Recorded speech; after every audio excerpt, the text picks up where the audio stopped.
पिछले लेक्चर में ऐतिहासिक स्रोत पे हम लोग ने देखा था कि ऐतिहासिक स्रोत क्या होता है। बहुत डिटेल में सब कुछ देख लिए हैं। ऐतिहासिक स्रोत में 3 पॉइंट मैंने आपको बताया था कि ऐतिहासिक स्रोत जो है हमारे वो 3 प्रकार से हो सकते हैं। वो पुरातात्विक हो सकते हैं, वो साहित्यिक हो सकते हैं, या फिर किसी विदेशी जो यात्रा, जो विदेशी लोग आए थे उनके द्वारा लिखी कोई कोई कोई मतलब पुस्तक, उनका कोई विवरण हमें ये इतिहास के बारे में जानकारी दे सकता है।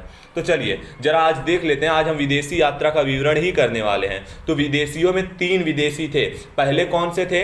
यूनानी रोमन लेखक, चीनी लेखक और अरबी लेखक। ये 3 पॉइंट्स को आज हम देखने वाले हैं। सबसे पहले चीनी लेखकों को फटाफट देख लेते हैं। तो यहाँ पर फायान आए थे, सुंगयुन, ह्वेनसांग और इतिसंग।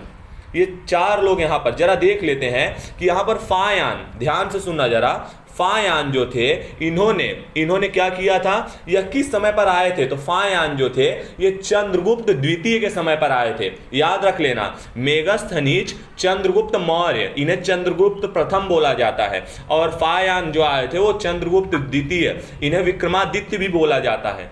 याद रख लेना, कंफ्यूज मत रहना। चंद्रगुप्त मौर्य को चंद्रगुप्त प्रथम बोला जाता है और चंद्रगुप्त द्वितीय मतलब विक्रमादित्य। ये कौन से? ये मौर्य वंश के शासक थे, जबकि ये कहां के थे? गुप्त वंश के शासक थे। तो अपना क्लियर रखना, चंद्रगुप्त प्रथम और चंद्रगुप्त द्वितीय में, वहां से कंफ्यूज मत होना। हाँ या ना? बोलो। हाँ सर, क्लियर। हाँ, तो जरा ध्यान देना।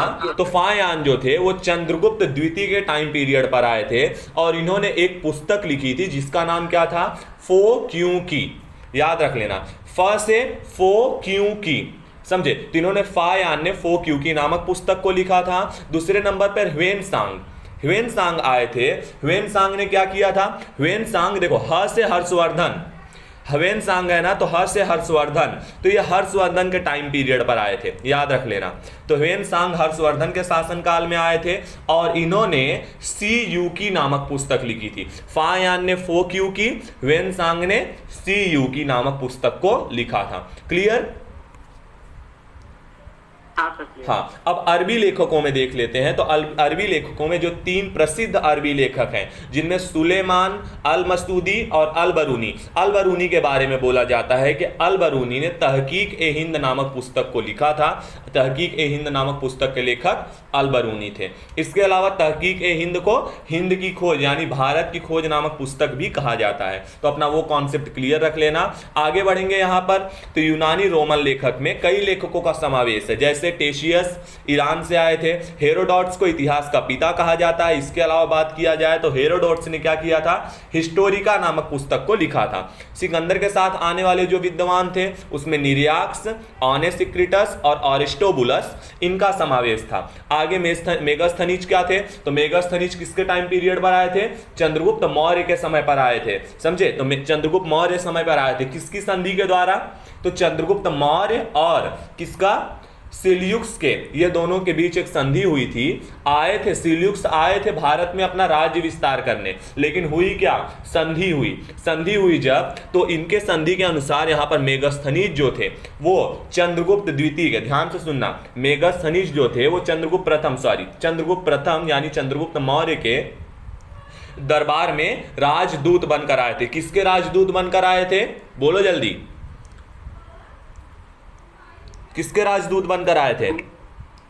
सेल्यूकस के राजदूत बनकर आए थे। बहुत अच्छा। इसके अलावा डाइमेक्स, डायनोसियस, टॉलमी ने क्या किया था? ज्योग्राफी के लेखक। याद रख लेना, ज्योग्राफी के लेखक कौन थे? तो यहाँ पर टॉलमी थे। याद रख लेना। बाकी प्लिनी ने क्या किया था? नेचुरल हिस्टोरिका नामक पुस्तक लिखी थी। तो यहाँ पर हम इतने लोगों के बारे में आज डिटेल में स्टडी करने वाले हैं। बाकी कुछ इंपॉर्टेंट नहीं है उसमें से, जैसे डाइमेक्स बहुत ज्यादा इंपॉर्टेंट नहीं है, डायनोसियस बहुत ज्यादा इंपॉर्टेंट नहीं है।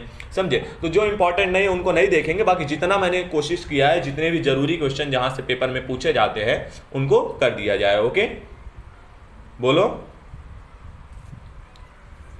ओके भाई। चलो तो अब फटाफट मैं आपको वो सारी चीज़ ओपन कर लेते हैं। पुरातात्विक स्रोत हमने बहुत डिटेल में देख लिया था। सिक्कों के बारे में हमने जान लिया था। सिक्कों के बारे बाद में हम लोग ने अभिलेखों के बारे में बहुत डिटेल में जाना है। अभिलेखों के बाद में हम लोग ने क्या किया है? अभिलेखों के बाद में हम लोग ने मतलब बहुत सारे पुरातात्विक स्तंभों को, मैंने आपको 12 से 13 के आसपास लगभग स्तंभ अभिलेख जो थे वो बहुत डिटेल में स्टडी कराई है। तो आप लोग देख लेना, वहां से भी कभी कभार क्वेश्चन बन जाते हैं। ठीक है, नेक्स्ट पॉइंट पर हम लोग ने क्या देखा था यहाँ पर, साहित्यिक स्रोत। साहित्यिक स्रोत भी हमारा बहुत अच्छी तरीके से क्लियर हुआ है, साहित्यिक स्रोत भी हमने अच्छी तरीके से किया है। वेदांगों के बारे में हमने अच्छी स्टडी की है कि वेदांग क्या होते हैं, कैसे। इसके अलावा वेद, उपवेद और उनसे क्या संबंधित, मतलब क्या संबंध है, किस चीज़ का संबंध है, वो भी देखा है, समझे। नेक्स्ट पॉइंट पर यहाँ पर विदेशी विवरण चलेगा हमारा। तो चलो अब जरा पहला पॉइंट ध्यान से सुनना। यहाँ पर विदेशी विवरण में सबसे पहला और सबसे महत्वपूर्ण पॉइंट ही है। यहाँ पर क्या बोला है कि यूनानी यात्रियों ने, वो यात्री जो सिकंदर के साथ आए थे, कौन कौन आए थे तो मैंने बताया, निरियाक्स, ओनेसिक्रिटस और अरिस्टोबुलस। तो ये लोग जो आए थे, इन्होंने कहा कि जब सिकंदर का हमला हुआ भारत में, तो भारत में एक राजा थे, क्या नाम था उनका, देखो याद करो, मैंने बताया था कि सिकंदर के हमले के समय भारत में नंद वंश का शासन था। और नंद वंश के शासन से, याद रख लेना कि नंद वंश के शासन से ही ये हुआ, ध्यान से सुनना, नंद वंश के शासन से ही ये था कि सिकंदर की सेना के अंदर इतनी हिम्मत नहीं थी कि वह नंद वंश से जाकर लोहा ले। मैंने आपको बहुत डिटेल में बताया थी सारी चीजें, समझे। लेकिन उस समय बाद में एक शासन परिवर्तित हुआ और सैंड्रोकोट्स नामक राजा का शासन लागू हो गया। अब तुमको अच्छी तरीके से याद है कि नंद वंश के जो धनानंद थे, ध्यान से सुनना, नंद वंश के जो धनानंद थे, उनकी मृत्यु करके, उनकी हत्या करके कौन गद्दी पर बैठा था, महापद्मनंद। अरे बाबू क्या बोल रही हो, महापद्म नंद, कुछ भी चल रहा है। चंद्रगुप्त मौर्य, बहुत अच्छा जवाब। क्या किए थे, धनानंद की हत्या करके, यही थे ना। अरे सॉरी सर, मैं हाँ भैया यही। चलो अच्छी बात है, कोई बात नहीं, समझे। तो यहां पर ध्यान रखना कि चंद्रगुप्त मौर्य क्या थे। अच्छा इनको बैठा, ये यहां पर ध्यान से सुनना, संस्थापक कौन था मौर्य वंश का, भैया घना चाणक्य, कुछ भी बोल रहे हो, चाणक्य संस्थापक थे। और शासक बोला जाए तो पहला शासक चंद्रगुप्त मौर्य था, हाँ या ना। हाँ भैया ठीक। हाँ, इतना लापरवाही भी बर्दाश्त के बाहर है, जरा ध्यान देना। तो हुआ क्या कि देखो यूनानी यात्री जो आए थे, उन्होंने लिखा कि अब यहाँ पर देखो आगे यही बात पता चलती है कि जिन्होंने मार कर बैठा था उनका नाम इन्होंने सैंड्रोकोट्स रखा है। यूनानी लेखों में देखोगे तुम, जो यूनानियों ने लिखा है, तो उसमें चंद्रगुप्त यहाँ पर जो मौर्य थे उनको सैंड्रोकोट्स के नाम से जाना गया है। तो ये बात जब पता चली कि सैंड्रोकोट्स जो थे वो चंद्रगुप्त मौर्य को ही कहा जाता था, तो इतिहास के लिए एक बहुत इंपॉर्टेंट और बहुत बड़ी बात थी। हमको कई बातों का पता इससे और भी जानने को मतलब मिल गया। तो देखते हैं यहाँ पर, यूनानी यात्रियों ने 326 ईसा पूर्व में भारत पर हमला करने वाले सिकंदर महान के समकालीन के रूप में, कि उस समय किसका शासन चल रहा था। तो यहां पर देखो सवाल बना तो नंद वंश से ही लिखना, ना कि मौर्य वंश।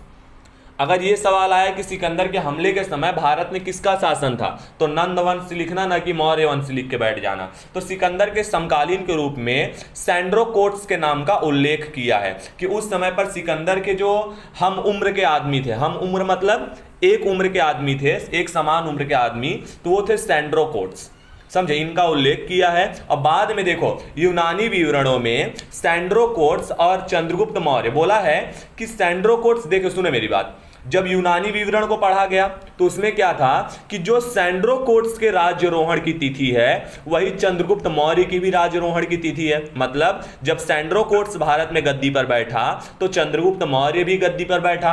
तो उन्होंने बोला कि बाद में अच्छा ये दोनों एक ही व्यक्ति थे क्या, मतलब जिसको वो लोग सैंड्रोकोट्स कह रहे थे उसको चंद्रगुप्त मौर्य कहा गया। अब सवाल देखो कैसा पूछा जाएगा, सवाल ऐसा पूछा जाएगा कि यूनानी विवरण में सैंड्रोकोट्स कौन से राजा को कहा गया है। सही नहीं समझे सवाल, बोलो।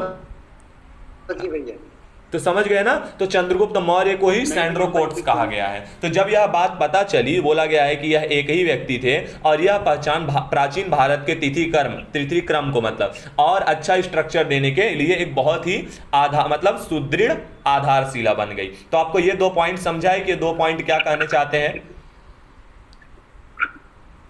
बोलो। ये 2 पॉइंट्स क्या कहना चाहता है, आपको समझ में आया, बोलो। हेलो, हाँ सर क्लियर। चलो, तो आपका यही कॉन्सेप्ट यहाँ से बनना चाहिए कि सिकंदर के हमले के समय उसका जो समकालीन था वो सेंड्रोकोट्स था। बाद में पता चला कि सेंड्रोकोट्स जो थे वो कोई और नहीं बल्कि चंद्रगुप्त मौर्य ही थे। समझे? चलो नेक्स्ट पॉइंट पर बढ़ते हैं। नेक्स्ट पॉइंट पर मैंने आपको बताया कि चंद्रगुप्त मौर्य के दरबार में दूत बनकर जो मेगस्थनीज आए थे, उन्होंने क्या किया? तो मेगस्थनीज की इंडिका उन उद्धरणों के रूप में सुरक्षित है जो अनेक प्रख्यात लेखकों की रचना में आए थे। मतलब जैसे कई प्रख्यात लेखकों की मतलब पुस्तकों को रखा गया है, वैसे मेगस्थनीज की इंडिका भी उनमें से एक बहुत प्रख्यात लेखक की पुस्तक है।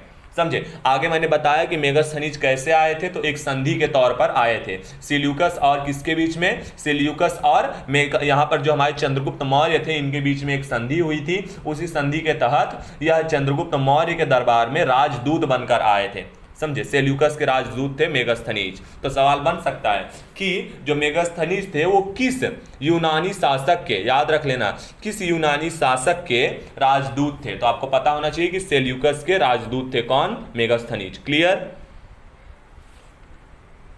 हाँ भैया। चलो अब इसके बाद वाले पॉइंट पर हेरोडोट्स के बारे में मैंने बताया कि हेरोडोट्स को इतिहास का पिता भी या फिर इतिहास का जनक भी कहा जाता है। और इन्होंने क्या लिखा? इन्होंने हिस्टोरिका नामक पुस्तक लिखा था। अब देखना यहाँ पर नेक्स्ट पॉइंट पर, देखो दो बुक के बारे में बता रहा हूं, दो बुक में से एक को कौन लिखा है उसका पता ही नहीं है। ध्यान से सुनना। यूनानी भाषा में लिखी गई एक दो पुस्तकें हैं। पहला पेरिप्लस ऑफ द एरिथ्रियन सी, ध्यान से सुनना, पेरिप्लस ऑफ द एरिथ्रियन सी। इस देखो सुनो मेरी बात, यह इसलिए महत्वपूर्ण है क्योंकि यह किसके द्वारा लिखी गई है इसका पता नहीं चला है। और इससे आपको बता दूं कि लाल सागर हो गया, यहां पर देखो लिखा है लाल सागर। आपको पता है ना, रेड सी और ब्लैक सी मैंने दिखाया था, काला सागर और लाल सागर, याद है कुछ? इसके अलावा यूराल पर्वत, हाँ, उसके बाद फारस की खाड़ी और हिंद महासागर, ये तीनों के बीच में बहुत दबा के व्यापार होता था। समझो, कैस्पियन सागर ये सब जो थे ना, तो ये तीनों सागर के बीच में बहुत बहुत बड़े लेवल पर व्यापार होता था। तो उस व्यापार का उल्लेख यहाँ पर हमको पेरिप्लस ऑफ द एरिथ्रियन सी में मिलता है, इस पुस्तक में मिलता है। लेकिन इस पुस्तक को किसने लिखा है अभी तक इसका पता नहीं चला है, इसका लेखक अज्ञात है। इसलिए यह पुस्तक एक बहुत ही महत्वपूर्ण भूमिका निभाती है। तो पेरिप्लस ऑफ द एरिथ्रियन सी आपको पता होना चाहिए कि किस भाषा में लिखी गई है, तो यूनानी भाषा में लिखी गई है। क्लियर होना चाहिए। नेक्स्ट पॉइंट पर मैंने बताया कि ज्योग्राफी को किसने लिखा है, तो टॉलमी ने लिखा है। अब भी मैंने थोड़ा देर पहले बताया था। तो टॉलमी के लेखक जो टॉलमी है, जिन्होंने ज्योग्राफी नामक पुस्तक को लिखा है, इसमें उन्होंने क्या किया है? प्राचीन भूगोल और वाणिज्य के अध्ययन, वाणिज्य मतलब व्यापार से संबंधित अध्ययन के लिए पर्याप्त और महत्वपूर्ण सामग्री मिलती है इससे हमें, मतलब टॉलमी के ज्योग्राफी से। समझे? यहां पर मैंने बताया कि चाहे वो भूगोल से संबंधित जानकारी हो, चाहे वो वाणिज्य व्यापार से संबंधित जानकारी हो, पेरिप्लस ऑफ द एरिथ्रियन सी से और टॉलमी के ज्योग्राफी से हमें इसके बारे में एक बहुत ही डिटेल नॉलेज मिलता है। इतिहास के लिए एक बहुत ही इंपॉर्टेंट चीज जिससे हम इतिहास का और अधिक अच्छे से विवरण प्रस्तुत कर सकते हैं। चलो यहां पर नेक्स्ट पॉइंट पर मैंने आपको बताया कि टॉलमी ने क्या किया था? ज्योग्राफी लिखा था। लेकिन पेरिप्लस ऑफ द एरिथ्रियन सी यह लगभग बोला गया है कि 80 ईसा पूर्व ईसा से 115 ईसा के मध्य किसी अज्ञात लेखक ने लिखी, जिसका पता अब तक नहीं चला है। नेक्स्ट पॉइंट पर देखना। चलिए यहाँ पर वही चीजें लिखी गई हैं कि इस पुस्तक में हमें यहाँ पर कि जिसमें लाल सागर, फारस की खाड़ी और हिंद महासागर में होने वाले रोमन व्यापार का वृत्तांत दिया है। और टॉलमी की ज्योग्राफी ऐसा माना जाता है कि 150 ईसा के आसपास की मानी जाती है। मतलब ये सब किसके बाद बनी है? ईसा मसीह के जन्म के बाद की बात की जा रही है। यहाँ पर देखोगे तो 80 ईसा से 115 ईसा, इसका मतलब क्या है? इसका मतलब ये है कि ईसा मसीह के जन्म के 80 साल से 115 साल बाद। समझे मेरी बात? बोलो। हाँ भाई। हाँ, तो यहाँ पर पेरिप्लस ऑफ द एरिथ्रियन सी और टॉलमी की ज्योग्राफी से आपका कॉन्सेप्ट क्लियर हुआ कि नहीं, पहले ये बताओ। हाँ भैया क्लियर। हाँ, यहाँ पर ये हमें प्राचीन भूगोल और उससे जुड़ा जो वाणिज्य व्यापार था उसके बारे में नॉलेज देता है। मुख्य रूप से यहाँ पर जो तीन, यहाँ पर आप देखोगे कि मेरे जो क्या कहते हैं ईरान के लोग थे, इसके अलावा जो भारत के लोग थे, बड़े लेवल पर व्यापार होता था यहाँ पर। समझे? और आपको पता है ना कि यहाँ पर ध्यान से सुनो, ब्लैक गोल्ड किसे कहा जाता था?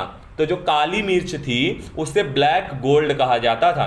काली मिर्च का बहुत बड़ा व्यापारी था कौन? अपना भारत, समझे। और जितने भी रोमन लोग थे, जितने भी रोमन ईरानी सब थे, ये लोग के देश का सोना खत्म हो गया था, समझे। आपको बता दो ये सब ये लोग ना क्या करते थे इस काली मिर्च के बदले में। एक सेकंड, शायद कोई मीटिंग में आया है, एक सेकंड बस। राकेश कुमार पंडित कौन है बाबू ये? सर वो राहुल शुक्ला है तिलकतकुआ से। चलो ठीक है। हाँ, तो मैं आपको क्या बता रहा था कि ये जो रोमन था, रोमन व्यापार चलता था, जो ईरान का व्यापार चलता था, तो देखो माइक ऑफ रखो सब लोग, तो ध्यान देना। तो मैं आपको बता रहा था कि यहाँ पे सवाल बन सकता है, ध्यान देना। नेक्स्ट पॉइंट पर मैं आपको क्या बता रहा था, सवाल बन सकता है कि ब्लैक गोल्ड नाम से, और आपको दिखा दूंगा एकदम डायरेक्ट क्वेश्चन यहाँ से बना है कि ब्लैक गोल्ड नाम से किसे जाना जाता था, किसको जाना जाता था? तो ब्लैक गोल्ड के नाम से काली मिर्च को जाना जाता था। उसे गोल्ड नाम इसलिए दिया गया है कि वो इतने बड़े लेवल पर, मतलब जो वो लोग थे ना, ईरानी और रोमन के लोग थे, वो लोग इसके बदले में हमें सोने चांदी और कई कीमती चीजों को दिया करते थे। समझे मेरी बात? बोलो। चलो अब नेक्स्ट पॉइंट पर बढ़ते हैं। तो पेरिप्लस ऑफ द एरिथ्रियन सी के बारे में मैंने आपको डिटेल में बता दिया, टॉलमी की ज्योग्राफी के बारे में आपको डिटेल में बता दिया। नेक्स्ट पॉइंट पर बढ़ेंगे तो प्लिनी की, मैंने बताया था कि जो हेरोडोट्स थे इन्होंने हिस्टोरिका लिखा था, जबकि प्लिनी ने नेचुरल हिस्टोरिका लिखा था। तो ईसा की पहली सदी में इन्होंने इसका मतलब निर्माण, इसके लेखक थे ये। इसके अलावा यह लैटिन भाषा में लिखी गई है तथा यह हमें भारत और इटली के बीच होने वाले व्यापार की जानकारी देती है, याद रख लेना, प्लिनी की नेचुरल हिस्टोरिका। नेक्स्ट पॉइंट पर अब चीनी लेखकों के बारे में देखते हैं और समझते हैं। ध्यान से सुनना, चीनी लेखक एक बहुत ही ज्यादा महत्वपूर्ण लेखक हैं, ध्यान से सुनना जरा इनके बारे में। देखो, फायान और ह्वेनसांग दोनों के बारे में मैंने बताया था कि फायान कब आए थे और ह्वेनसांग कब आए थे। फायान चंद्रगुप्त द्वितीय यानी गुप्त शासक के काल में आए थे, जबकि ह्वेनसांग कब आए थे? तो ये हर्षवर्धन के टाइम पर आए थे। आपका इसमें कॉन्सेप्ट बहुत अच्छी तरीके से क्लियर रहना चाहिए। फायान कब आए थे? चंद्रगुप्त द्वितीय के समय पर। ह्वेनसांग कब आए थे? हर्षवर्धन के समय पर। कॉन्सेप्ट क्लियर रहना चाहिए, लापरवाही नहीं होनी चाहिए। नेक्स्ट पॉइंट पर, यह दोनों ही बौद्ध भिक्षु थे। दरअसल में ये बौद्ध धर्म के मतलब वो थे, बौद्ध भिक्षु जिन्हें कहा जाता है, समझे। तो ये दोनों बौद्ध भिक्षु थे और बौद्ध तीर्थों का दर्शन करने, भारत में बहुत सारे बौद्ध मठ बनाए गए थे। किसके द्वारा बनाए गए थे? आपको पता होना चाहिए कि जो छोटे छोटे गुप्त शासक थे, कई गुप्त शासक थे, जैसे आपको पता है कि समुद्रगुप्त ने क्या किया था, विदिशा में एक सांची का स्तूप का निर्माण करवाया था। इसके अलावा बिहार में ये सारी जगहों पर जिन्होंने भी अपने मतलब स्तूपों का निर्माण कराया था, तो वो सब बौद्ध मठों का दर्शन करने यहाँ पर ये बौद्ध भिक्षु बनकर आए थे। यहाँ वही लिखा है कि बौद्ध तीर्थों का दर्शन करने और बौद्ध धर्म का अध्ययन करने ये दोनों भारत आए थे, याद रख लेना। सवाल बन सकता है कि फायान ह्वेनसांग निम्न में से किस धर्म से संबंधित थे? तो पता होना चाहिए कि बौद्ध धर्म से संबंधित थे। अगला पॉइंट, फायान के बारे में थोड़ा डिटेल में देख लेते हैं। तो मैंने बताया कि फायान गुप्त शासक चंद्रगुप्त द्वितीय के समय में आया था। उसने फो क्यू की नामक पुस्तक की रचना की थी, जिससे गुप्त काल में भारत के सामाजिक, गुप्त काल के हमें भारत के सामाजिक, आर्थिक, धार्मिक और इन सभी परिस्थितियों के बारे में जानकारी मिलती है कि गुप्त शासन काल जो था वहां पर सामाजिक स्थितियां कैसी थी, आर्थिक स्थितियां कैसी थी, धार्मिक स्थितियां कैसी थी। मैंने बताया था कि गुप्त शासक कौन से धर्म से जुड़ाव रखते थे, बताओ जल्दी। भैया वैष्णव धर्म से। बहुत अच्छा जवाब, वैष्णव धर्म से। यहीं से अवतारवाद की संकल्पना का शुरुआत हुई और मंदिर निर्माण की स्थापत्य कला जो आपको दिखेगी वह आपको गुप्त शासन काल से ही देखने को मिलती है। चलिए, यहां पर क्लियर हुआ फायान के बारे में आपको? हाँ भैया क्लियर। चलो अगला point, Cosmas indica प्लेस्टस।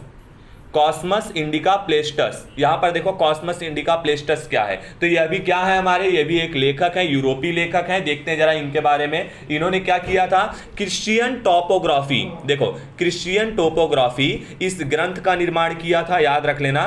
Christian topography नामक ग्रंथ का निर्माण किसने किया था? तो एक यूरोपीय यात्री कॉस्मस इंडिका प्लेस्टस ने किया था। देखो यहां पर इन्होंने 535 ईसा पूर्व में यह भारत आए थे और क्रिश्चियन टोपोग्राफी नामक ग्रंथ की रचना की थी, और इसमें उन्होंने भारत और श्रीलंका के बीच में चलने वाला जो व्यापारिक संबंध था उसके बारे में बताया है। तो कॉस्मस इंडिका प्लेस्टस आपका क्लियर हुआ? हाँ भैया क्लियर। चलो इसके बाद मैंने बताया था ह्वेनसांग को कहीं कहीं पर युआन च्वांग भी लिखा है। अब आप समझ लो कि पूरे मुंह को एकदम घुमा कर बोलोगे तब जाके इनका नाम बोल पाओगे आप, समझे? तो यहाँ पर ह्वेनसांग जो थे उनको युआन च्वांग के नाम से भी, च्वांग के नाम से भी जाना जाता था। और ये मैंने बताया था कि ह्वेनसांग ह से हर्षवर्धन, तो यह हर्षवर्धन के टाइम पीरियड पे यानी 6वीं शताब्दी में 629 ईसा पूर्व में भारत आए थे। और मैंने बताया था कि ह्वेनसांग ने सी यू की नामक पुस्तक को लिखा था। सी यू की नामक पुस्तक के रचयिता कौन थे? तो ह्वेनसांग थे। अब ह्वेनसांग के मित्र जो थे उनका यहाँ पर ध्यान से सुनना, ह्वीली, इनके बारे में अभी थोड़ा डिटेल में देखने वाले, बस तुरंत ही। तो ह्वीली जो थे उन्होंने क्या किया था, अपने मित्र ह्वेनसांग की जीवनी को लिखा था। जीवनी मतलब कि भाई उनकी पूरी बायोग्राफी, कब वो कहाँ पर कैसे स्टडी किए, कहाँ पर उन्होंने अपना मतलब वो सारी चीज़ें, समझे? तो ह्वीली जो थे वो ह्वेनसांग के मित्र थे जिन्होंने क्या किया कि ह्वेनसांग की जीवनी को लिखा था। इसके बाद इसने यहाँ पर इसने क्या किया, अब जैसे यहाँ पर तुम देखोगे फायान ने क्या किया था, गुप्त काल के बारे में सारी चीज़ों की जानकारी दी थी। वैसे इन्होंने हर्षवर्धन के काल में क्या किया था, राजनीतिक के साथ साथ धर्म, रीति रिवाज और समाज में आए परिवर्तन का एक अच्छी तरीके से वर्णन प्रस्तुत किया था ह्वेनसांग ने। क्लियर? नहीं भैया डाउट है। हाँ बोलो ह्वेनसांग, बोलो बाबू। जैसे भैया हम कह रहे हैं यहाँ पर जो 629 ईस्वी लिखा है, इसको ईस्वी पढ़ेंगे कि ईसा पूर्व पढ़ेंगे? नहीं बाबू, ईस्वी और ईसा पूर्व दोनों अलग चीज है। अगर ई और पू लिखा होता तो ईसा पूर्व होगा। ये ईस्वी है, 6वीं शताब्दी की बात की जा रही है बाबू, जन्म के बाद की बात, ईसा मसीह के जन्म के बाद की बात की जा रही है। लेकिन भैया आप इसे ईसा पूर्व बोल रहे हैं तो मुझे डाउट हो रहा है। तो ठीक है, वो अपना क्लियर कर लेना, शायद मिस्टेक में मैंने बोल दिया रहेगा। ओके ओके भैया।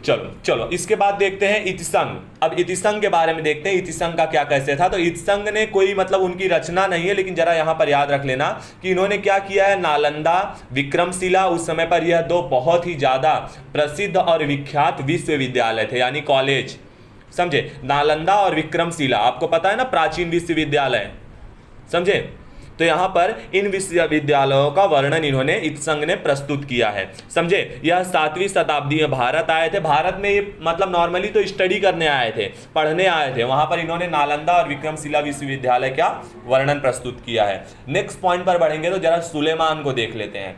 तो अब सुलेमान क्या थे, मैंने बताया था, सुलेमान, अल मसूदी और अल बरूनी, ये सब क्या है, ये सब अरबी लेखक हैं। तो यहाँ पर सबसे पहले सुलेमान को देखते हैं। सुलेमान ने क्या किया, इन्होंने, अब देखो ये सब लोग जो है ना, आप इनको कब स्टडी करोगे पता है? देखो पहले तो भारत के इतिहास को हम 3 भाग में पढ़ते हैं। सबसे पहले प्राचीन भारत, मध्यकालीन भारत और आधुनिक भारत। तो यहाँ पर जो हमारा मध्यकालीन भारत है उसमें हम यहाँ पर ये चीज़ों को देखेंगे, जो पाल प्रतिहार शासक हैं, फिर राष्ट्रकूट शासक हैं, इन सभी की स्टडी हम मध्यकालीन भारत में करेंगे, ना कि प्राचीन भारत में। ये बात का ध्यान रखना, समझे? तो यहाँ पर सुलेमान जो थे वो 9वीं शताब्दी में भारत आए और उन्होंने पाल और प्रतिहार शासकों के बीच में जो संघर्ष होते थे यहाँ पर शासकों के विषय में जानकारी दी है। और आपको बता दूं कि यहाँ पर चलता था त्रिकोणीय संघर्ष, समझे?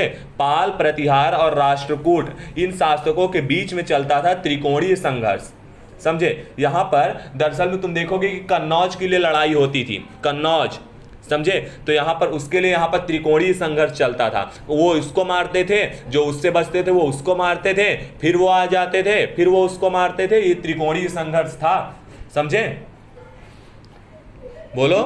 हाँ, तो वो सारी चीजें देखेंगे। अब नेक्स्ट पॉइंट पर अल मसूदी जरा देख लेते हैं। तो अल मसूदी क्या थे, यह 1941 से ईस्वी से 1948 ईस्वी तक भारत में रहा और इसने राष्ट्रकूट शासकों के विषय में जानकारी दी है। चलिए अगले पॉइंट पर अल मसूदी के बाद अल बरूनी के बारे में तो मैंने बताया कि तहकीक ए हिंद यानी किताब उल हिंद या फिर हिंद की खोज नामक पुस्तक के लेखक यही हैं। तो अल बरूनी, अब आपको बता दूं कि अल बरूनी किसके टाइम टाइम पीरियड का वो था? तो महमूद गजनबी का समकालीन। कौन है महमूद गजनबी, पता है ना? भारत पर 17 बार आक्रमण करके पूरे भारत का सोना खाली करने वाला है महमूद गजनबी। समझे मेरी बात? असली लूट माट में तो असली धुरंधर महमूद गजनबी को बोलना चाहिए। समझे? क्या लूट मचाई थी ना, कि क्या बताऊं। समझे? तो महमूद गजनबी का समकालीन था अल-बरूनी। इसने क्या किया? तहकीक ए हिंद यानी किताब उल हिंद नामक की पुस्तक की रचना की है। इसमें उन्होंने भारत के निवासियों की दशा का वर्णन किया है कि उस समय की स्थिति कैसी थी, क्या थी। समझे? और बाद में फिर लूटपाट करके क्या बनाया गया। समझे? डन? बोलो। हाँ सर, क्लियर। अब देखो, अब यहां पर इसके बाद सुंग यून ये भी क्या थे? यह भी एक चीनी लेखक थे। जरा इनके बारे में देख लेते हैं। तो सुंग यून 512 से 513 ईस्वी में भारत को आए थे और इन्होंने बिहार और बंगाल की जो तत्कालीन स्थिति थी, चाहे वो राजनीतिक स्थिति हो, आर्थिक हो और धार्मिक, इन स्थितियों के बारे में उल्लेख किया है। हाँ बोलो। हेलो, चलो तो आगे बढ़ते हैं। इसके बाद मार्क्वेन लीन। बिल्कुल आवाज नहीं आ रही आप लोग की बाबू, अभी डिटेल में स्टडी करेंगे वो सारी चीजों की, पहले एक बार खत्म हो जान दो। तो मार्क्वेन लीन के बारे में क्या बोला जाएगा? तो मार्क्वेन लीन 7वीं शताब्दी में भारत को आए थे और इसने क्या किया था? इन्होंने हर्षवर्धन के पूर्वी भारत पर आक्रमण अभियान का वर्णन किया है। हर्षवर्धन ने क्या किया था? जो पूर्वी वाला क्षेत्र था, जो पूर्वी भारत का क्षेत्र था, उस पर आक्रमण करके उसे अपने कब्जे में। अभी इनके पीछे की हर्षवर्धन की एक पूरी कहानी है। समझे? कि हर्षवर्धन ने अपनी बहन की शादी करवाई थी, लेकिन फिर क्या हुआ? जो उनकी बहन के जो कहते हैं पति थे, उनको क्या हुआ? उनको शासकों द्वारा, एक वहां के शासकों द्वारा मरवा दिया गया। फिर जब बाद में क्या होता है? बाद में हर्षवर्धन के भाई साहब जाते हैं, उनको ही मरवा दिया जाता है। फिर हर्षवर्धन जाके वहां पर राज्य संभालते हैं। वो सारी चीजें अभी यहाँ पर देखेंगे डिटेल में।